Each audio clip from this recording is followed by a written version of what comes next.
I'm speaking, Jasmine said. Not loud, not rushed. Just immovable.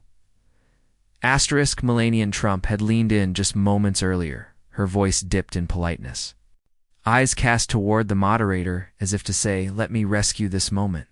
She hadn't raised her voice either. She didn't have to. She was used to rooms bending in her direction softly, like flowers to light. But when she cut in mid-sentence, mid-thought, truth, Jasmine Crockett didn't blink. Not at Melania. Not at the camera. She held the same gaze she had on courtroom floors where justice hung in the balance. The kind of gaze that knows how rooms work and stops pretending to ask for space. I'm speaking. Crockett said again, this time with just enough pause to let the syllables mark territory. She hadn't turned hostile. She hadn't pitched her tone. What she'd done, was colder, more exact. She'd reclaimed dominance without a beat of hesitation. The moderator froze. The studio's air, previously filled with polite tension, thinned. Even Melania didn't speak again. Not for a while. Because that one sentence changed everything. Jasmine didn't look for validation. She didn't smirk. She didn't soften to make the moment okay for anyone uncomfortable with what just happened. She simply continued, as if no interruption had ever occurred. But the audience felt it. Millions of viewers would replay that exact frame the moment elegance collided with experience. And silence lost. Melania sat back, blinking just once. For someone who weaponized restraint, she suddenly looked disarmed. The chat feed exploded. One syllable slick. Sugar-glazed interruption had just been met by something, steel-clad and carved from fire. Crockett didn't raise her voice. She didn't blink She just made one comment. And what followed changed the entire tone of the interview. From the outside. It looked like a softball segment. A special primetime sit-down titled Women in Power, Grace, Grit, and Leadership in 2025. To high-profile women. Two different worlds, one stage. Melania Trump's name led the graphics, printed first in gold across social promos. She was the elegant headliner, the polished post-first lady with a brand rooted in silence and suggestion. An aura of intelligence undefined, never pressed. She had learned over the years how to let luxury speak for her. She didn't need to say things outright. Rooms softened themselves to accommodate her presence. Producers leaned into it, the lighting, the pacing, the seating chart. From their vantage point, she was the VIP, the draw, cinematic appeal. Jasmine Crockett's invite was more strategic, not in credit, but intent. The team wanted contrast. Fire and ice. Authentic and curated.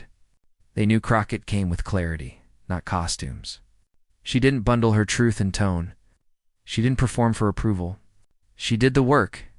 Crockett's team saw it coming a mile away. This isn't about equality, one aide said in the final prep meeting. They booked you to light the match they're hoping you apologize for. Jasmine didn't flinch. She'd been in rooms like this before. Rooms where code words were sugar-coated to look like diplomacy. Where being direct made you difficult. Where passion was a liability until it came from someone with the right accent. The right pedigree, the right look. Melania's team arrived early. Hair perfect. Wardrobe selected 3 days prior. Her press handler prepped the lighting specs to make sure every angle caught softness. She didn't practice policy answers. She didn't need to. Her role wasn't to inform, it was to float. She played elegance with the calculation of a strategist. And in rooms like this, elegance was still mistaken for insight. In the green room, she nodded politely at Crockett. Smile locked in. Words carefully chosen. Looking forward, she said, then turned before hearing the reply. Crockett stood alone, sipping lukewarm water from a paper cup. Number, stylist. No brand team. Just a notepad scribbled with policy breakdowns and human reminders. Greater than. Speak for the girl watching who isn't told she belongs here. The studio buzzed. Cameramen chatted in shorthand. The moderator was briefed to tread lightly but stir engagement. Crockett's mic was double-checked. Twice she'd been underestimated. That was the cue as the countdown began. Melania adjusted her collar. Jasmine exhaled once. 2 women. 1 room. One shaped by insulation, the other sharpened by fire. Melania had leverage. Crockett had the truth, and truth was about to go live. Asterisk. Melania Trump didn't rise through politics. She glided through it, untouched, mostly unchallenged, and almost always quiet. From the earliest days of her public image, mystery became Melania's trademark. She wasn't expected to explain herself. The public filled the gaps with curiosity, projection, and tabloid myth. Her accent, her sunglasses, her refusal to smile on cue, all absorbed as part of the package. She didn't need to be relatable. She simply needed to be ... unobtainable. When Donald Trump entered politics and pulled their family into the glare of the National Theater, Melania maintained her position with surgical intentionality. She spoke only when she chose to, and even then, just enough to remind the press that she was not, in fact, invisible, only invulnerable. Be Best campaigns and Christmas remarks generated headlines, not because they rocked policy or moved numbers, but because they revealed so little beneath the surface. This was Melania's superpower, absence as influence. While other political spouses hit the trail, she remained distant, detached. Her appeal didn't rest in substance, but in presentation. A portrait of calm in the midst of chaos, always wearing just the right frown, just the right dress, just enough offense-proof elegance to escape criticism, or at least redirect it. But silence, while powerful, is rarely neutral, and Melania's wasn't passive. It was tactical. She broke her silence only when it benefited her. When coverage around family separations at the border reached a boiling point, she climbed aboard Air Force One wearing a jacket that said, asterisk, asterisk, I really don't care. Do you? Asterisk, asterisk, pressed for explanation. Her team insisted it was meaningless. But the message had been received. On the surface, fashion, beneath it. A shrug to suffering camouflaged in couture. She repeated the move during culture war flashpoints, sided against her husband's critics while claiming to stand above the noise, told Americans to stay kind while never raising a finger against cruelty playing out from the administration.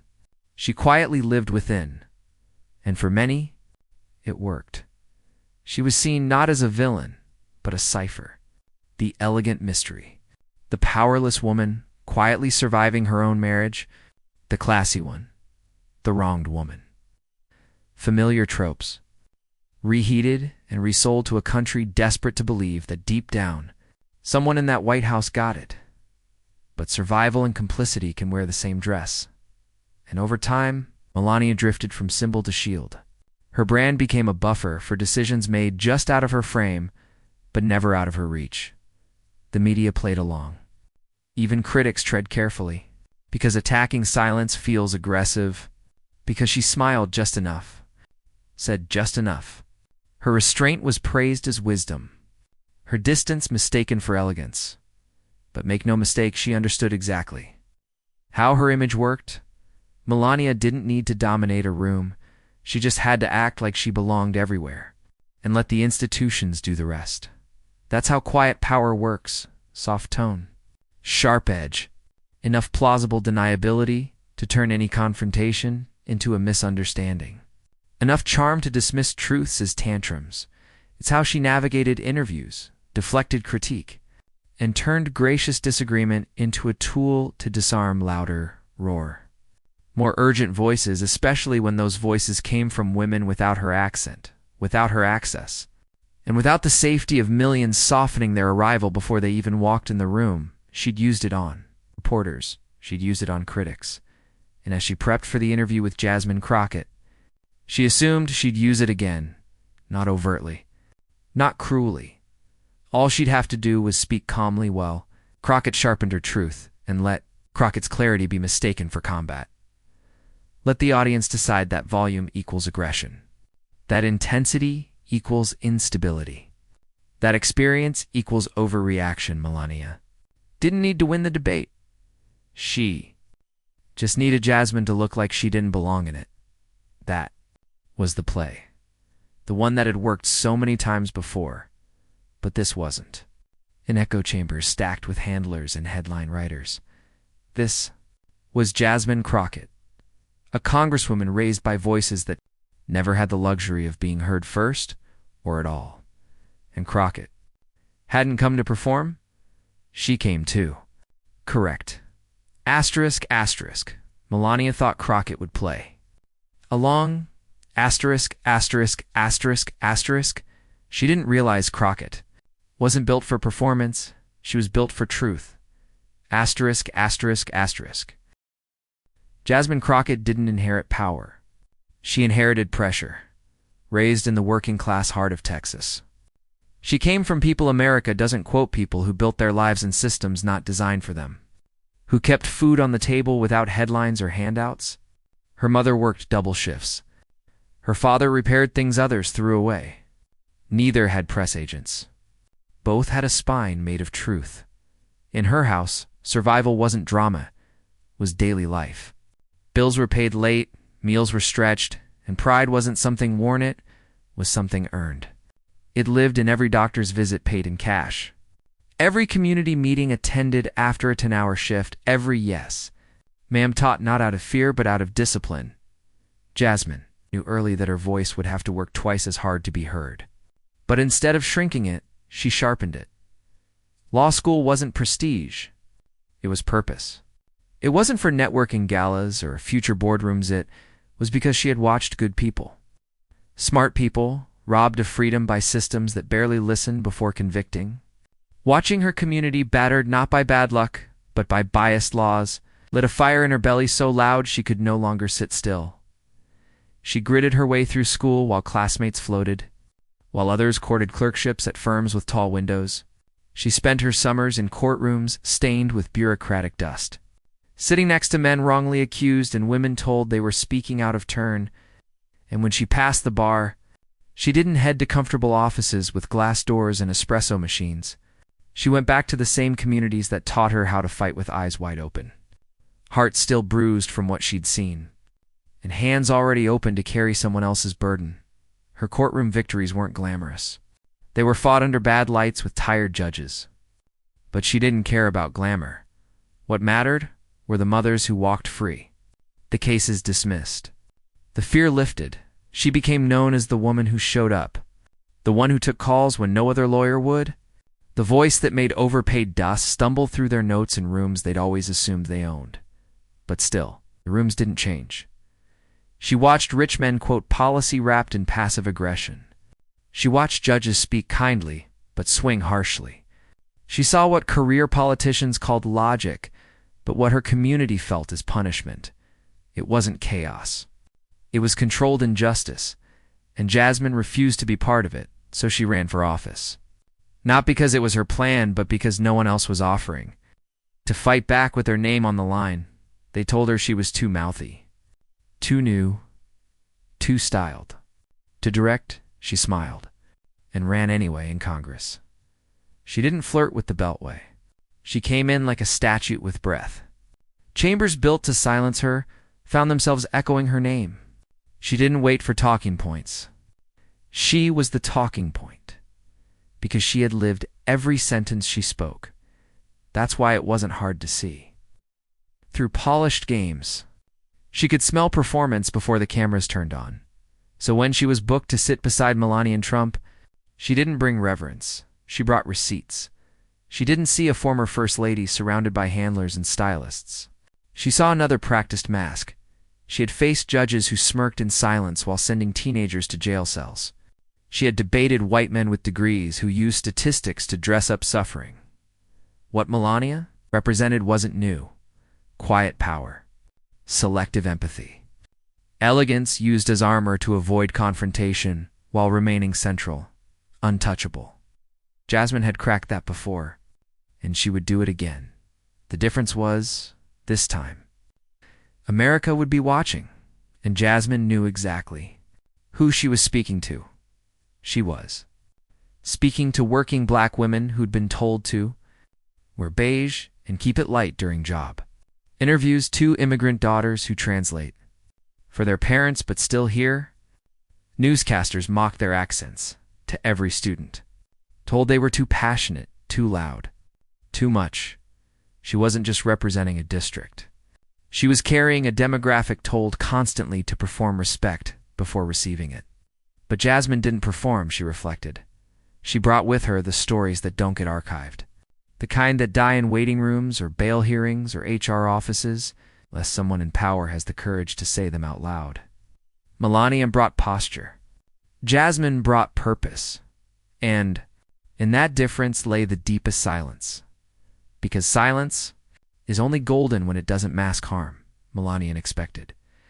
Another loud liberal, someone who'd play right into her calm offense. She didn't get one. She got Jasmine Crockett. And Jasmine did what? She always does. She showed up steady. She told the truth. Whole. And she let any room, no matter how primetime or pretty, adjust to her. Not the other way around. So when she walked into that studio, she didn't see a first lady. She saw another attempt to control the page. Asterisk, asterisk problem. Was she brought her own script? Asterisk, asterisk, asterisk, asterisk. The tone was pleasant, polished, just the right shade of staged. Melania Trump crossed one leg over the other and smiled softly as the cameras went live. The backdrop was sleek, the lighting warm. The title floating across the chyron read, asterisk, asterisk, women in power, leading through contrast. Asterisk, asterisk, the moderator welcomed both women, listing their accolades: Melania's global initiatives and years as First Lady, Crockett's ascent from civil rights attorney to rising congressional star. For the first few minutes, the conversation was cordial. Melania spoke first, her tone syrupy and measured, her words wrapped in ribbons, but her meaning sharpened in code. I believe women in power should lead with restraint, she said, glancing toward Jasmine without making full eye contact. We don't have to be loud to be heard. The moderator nodded. Crockett said nothing. I think what's missing from today's discourse, Melania continued, is grace, especially among women in politics. Too often, emotion replaces substance. It was the kind of comment that sounds wise until you hold it up to a mirror. Still, Crockett didn't react. She let Melania move freely, building the stage she didn't realize would soon collapse beneath her. I admire strong women, Melania added. But true strength doesn't need to interrupt, insult, or inflame. It elevates. It listens. In America, we learn how to rise above complaining. The moderator broke in, eager to validate. That's a beautiful sentiment, Mrs. Trump. Congresswoman, your thoughts? Crockett didn't reach for validation. She didn't joke. She didn't deflect. She waited. A silence bloomed, the kind that swallows air. Viewers leaned in, assuming she'd launch a counterattack. Or worse, de-escalate. Crockett offered neither instead. She gave space. Space for Melania's words to linger, just long enough to smell like the familiar perfume of tone correction. Like every meeting where righteousness wore pearls and disguised dismissal behind etiquette, Jasmine finally turned her head, calmly toward Melania. Her hands stayed still, her voice soft, measured, but not yet. She still didn't speak. She let it breathe. Just one moment longer, let every viewer watching realize they'd heard that kind of civility before. It's what the powerful use when they want to stay in control without ever raising their voice, and Crockett understood the terrain.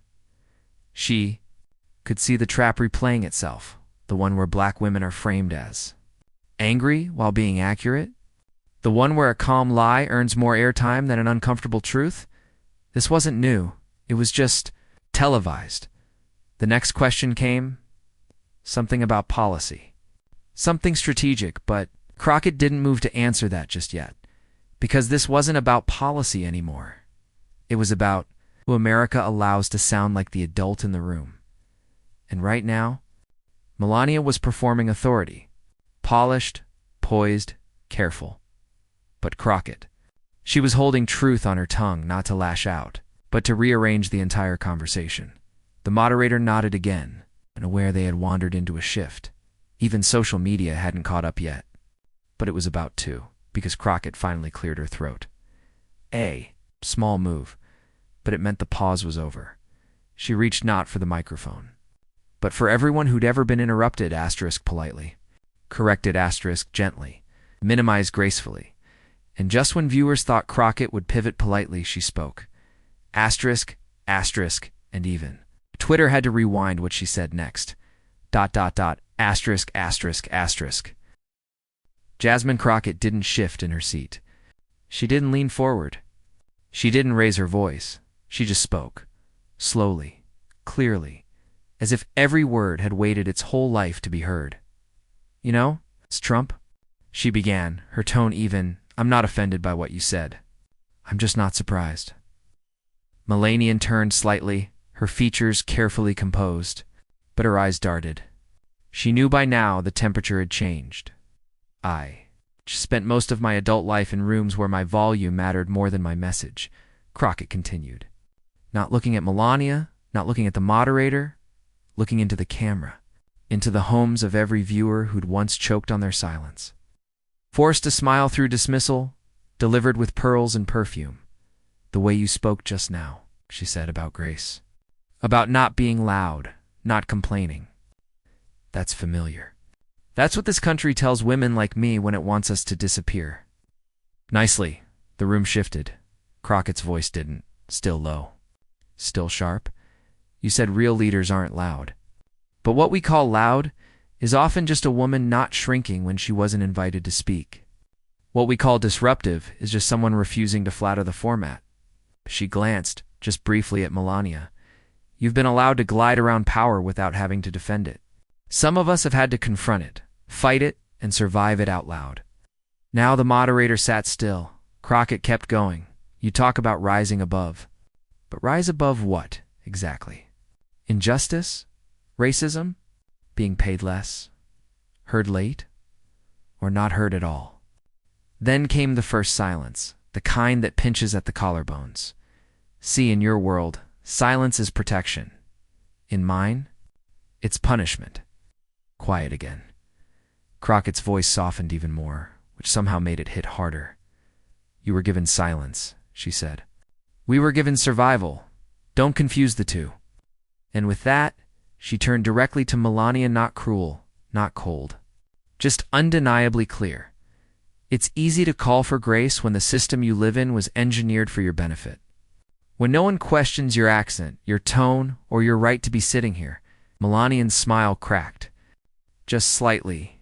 And while you were taught that politeness is power, Crockett added, we were taught that if we're too quiet for too long, no one will ever come back to listen.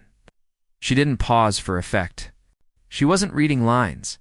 She was telling her story and asterisk everybody else's. All at once, I've stood beside women who sobbed in courtrooms while their words were clipped and called dramatic. I've tried to speak facts that reporters edited down to make me look angry. I've been told to calm down when I was quoting laws. She turned back to the camera. There is nothing loud about asking to be seen. There is nothing ungracious about demanding justice. And there is no timeline where my value has ever been less because I refuse to whisper it for your comfort. Al, the moderator, Cleared his throat, but said nothing. As if he knew whatever came next would feel like retreat. Crockett slowly pushed her notes aside. I don't apologize for being clear. I won't apologize for raising truth louder than your expectations. Al.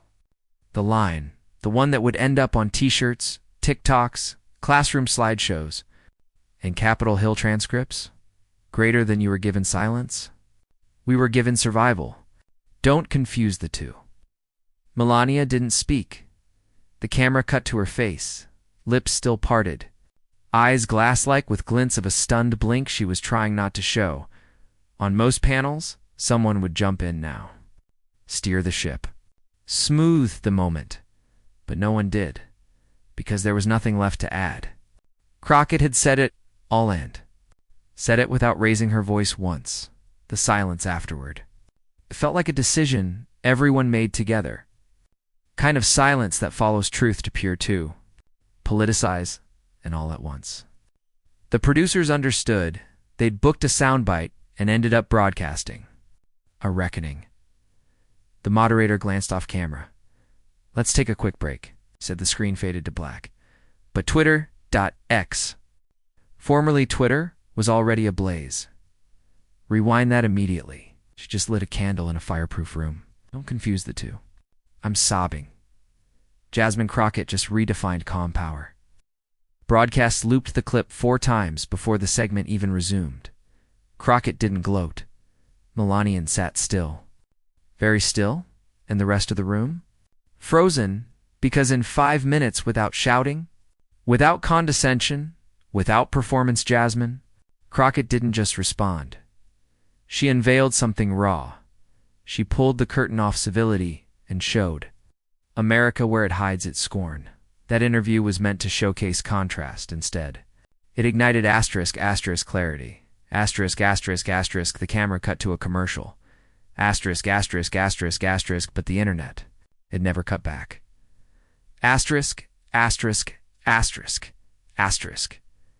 It started while the segment was still on commercial break. One viewer clipped the moment, just the final line. "Greater than you were given silence. We were given survival." Don't confuse the two. No hashtags. No commentary, just the caption. She said that. By the time the show returned from break. The clip had already passed 750,000 views. 10 minutes later, #Crockett Effect was trending at number 2 on X. Within the hour. It was number 1 globally. TikTok went into overdrive. Creators stitched Crockett's monologue with instrumental soundtracks, soft piano, thunderous battle drums, courtroom beats, gospel vocals. One creator, a black high school teacher in Atlanta, layered her words over images of abolitionists, civil rights icons, and immigrant mothers. Caption: "We were given survival. My students needed this reminder today." Another paired it with a split screen. Crockett on one side, Melania blinking in slow-mo on the other. Text overlay. When pretty privilege meets policy truth. Twitter wasn't reacting. It was testifying. "Greater than," she said, "silence was a luxury, and I stood up." That wasn't a mic drop. That was a history book snapshot. Jasmine Crockett just taught a master class in presence. Not going back to whisper politics. Not after this. Some of us were raised to make you comfortable. She was raised to make you listen, Ayanna.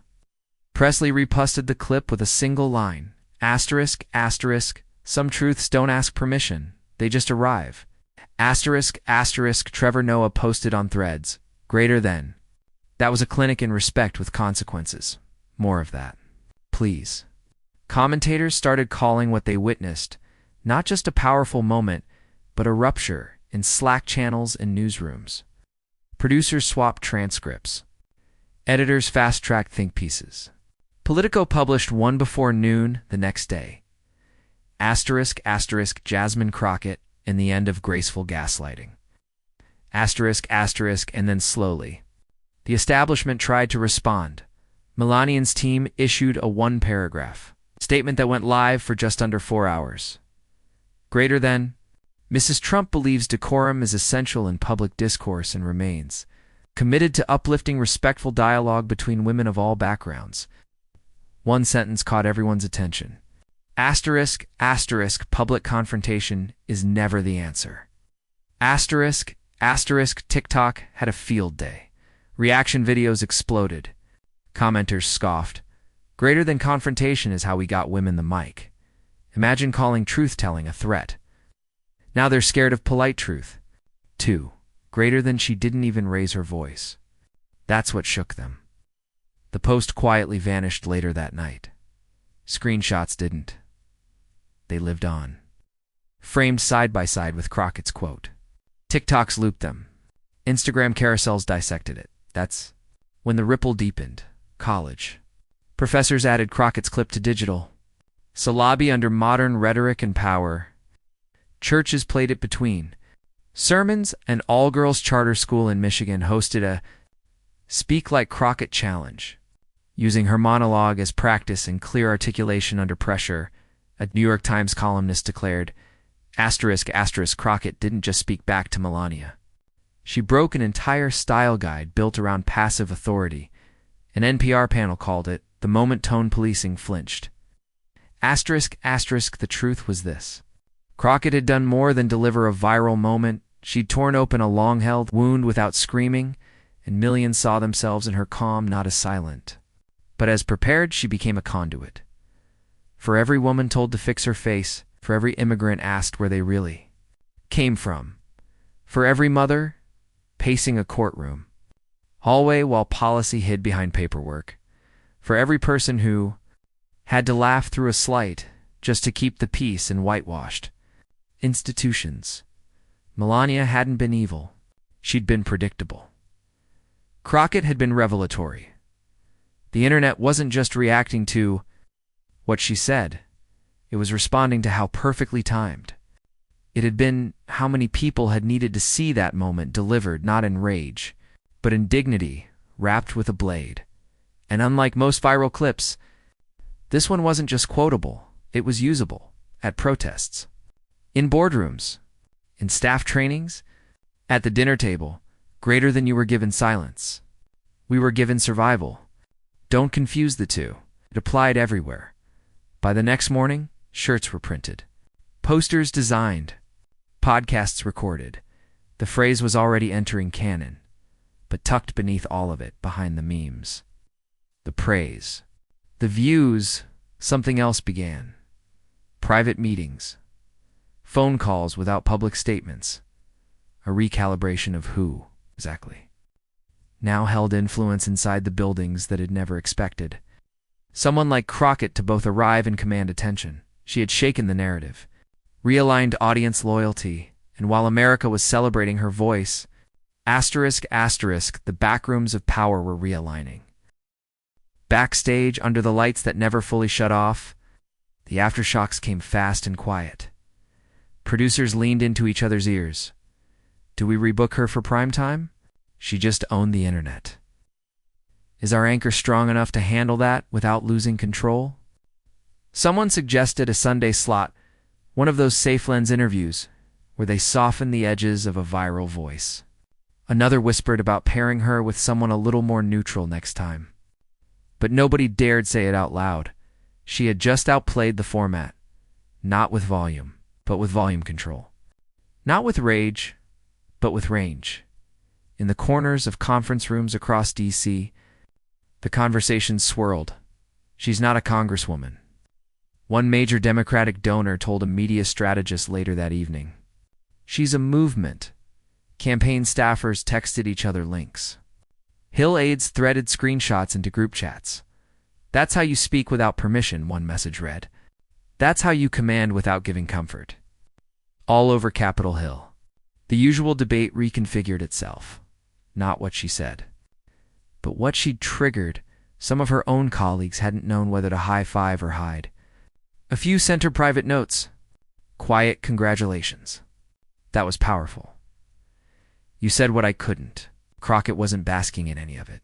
She wasn't scrolling praise. She wasn't rewatching clips. She wasn't doing press. She was standing in front of a mirror in the guest bathroom of a hotel room she'd paid for with her own campaign fund, blotting the shine off her forehead and thinking about how many rooms she had had to survive, just to speak true in this one, she thought. About her cousin being told in school she was too aggressive, for saying slavery wasn't just a Southern thing, about her law professor, who said her tone made juries uneasy about her first press appearance. When a male journalist smirked and said, "The new Maxine Waters, huh?" She remembered every comment that came wrapped in a smile, but was meant to clip her wings. She hadn't spoken to win the moment. She spoke because the moment demanded memory, demanded witness, demanded that someone say out loud what so many had swallowed for the sake of being allowed to return to the room next time. And Melania? She'd just happened to be standing in the path of that truth. Crockett didn't feel pride. Exactly. She felt responsibility. She hadn't been speaking just to the woman across the stage. She hadn't answered elegance with anger. She'd answered erasure with evidence, pollution with printouts, a legacy of being told to grin and rise. Above with asterisk composure that dismantled the whole hierarchy asterisk. She had said what they told women not to say. She had done it without apology. And now they were listening because they didn't have a choice.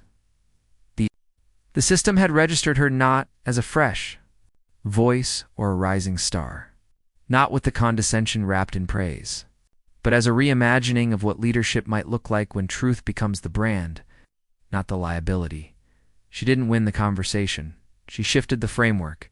And now, asterisk, asterisk, it's her turn to shape what happens next. Asterisk, asterisk, asterisk, asterisk, Melania Trump walked into that interview with the elegance of someone used to owning the room. She spoke softly, carefully, with just enough suggestion to redirect the conversation. Without ever sounding divisive, she tried to control the stage with grace, but Jasmine Crockett didn't come to play. Along she came to correct it. No yelling, no shouting, just grounded heat and a truth so steady, so unflinching, that it shattered every polished pretense placed in front of her. This isn't about tone, she told the world. It's about whose voice is allowed to sound like leadership. In 5 minutes, she didn't just push back, she rearranged the room. And the nation didn't just clap. They leaned in, because somewhere in that pause between Melania's smile and Jasmine's clarity, we heard ourselves. We saw the boardrooms, the panels, the classrooms, the family dinners, every space where we've been told to asterisk say it softer, wait your turn, don't be so intense. Asterisk and through her. We saw what happens when you stop shrinking and start standing still. Asterisk, asterisk, have you ever been told to tone it down in a room you earned the right to be in? Asterisk, asterisk, tell us below. You're not alone. Subscribe for more bold truths, big moments, and unstoppable voices that refuse to get smaller just to make the room comfortable. Share this with someone tired of dimming their light just to be welcome. Because in that studio, sitting across from a former First Lady wrapped in curated calm, asterisk, asterisk, she didn't just speak. She gave millions of us permission to do the same. Asterisk, asterisk,